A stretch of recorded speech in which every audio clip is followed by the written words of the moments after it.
Welcome to the Deep Dive. Today, we're plunging into some really profound spiritual wisdom. Absolutely. We're looking at time, life, and this idea of moksha. Right.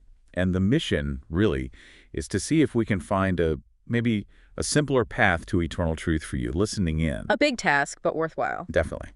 So let's start with time. The Source calls it, well, the most powerful illusion.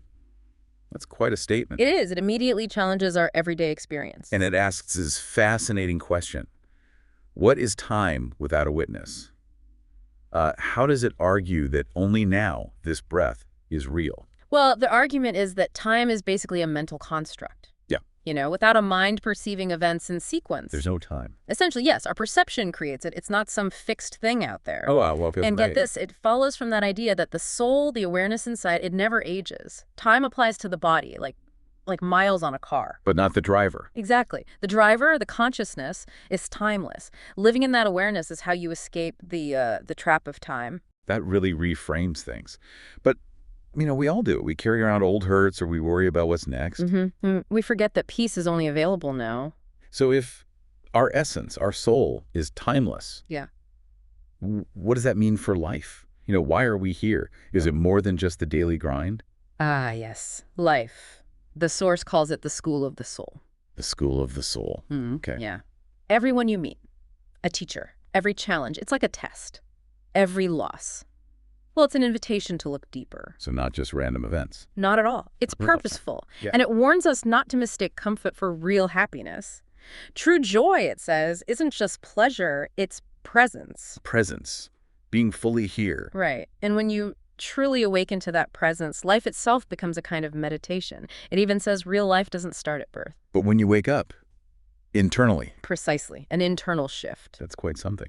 How does this help someone facing, real hardship? How do you find that presence when things are tough? Well, the teaching is that the challenges are the lessons. Being aware that you're in this school helps you observe the difficulty. Instead of being completely swamped by it. Exactly. Finding the lesson in the moment, painful as it might be, and that awareness, that observation, it leads us towards moksha. Moksha. Freedom from the cycle of birth and death. That's the usual definition, right? But what does it really mean? Good question. It's not about going somewhere else. Not a place. No.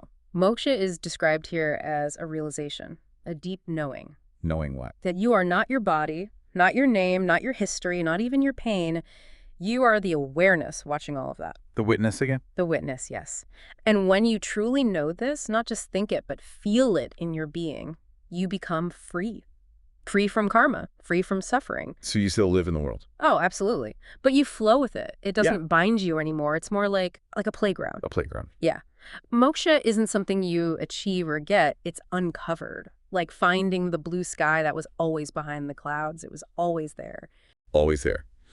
So pulling this together then, what are the core takeaways from this dive?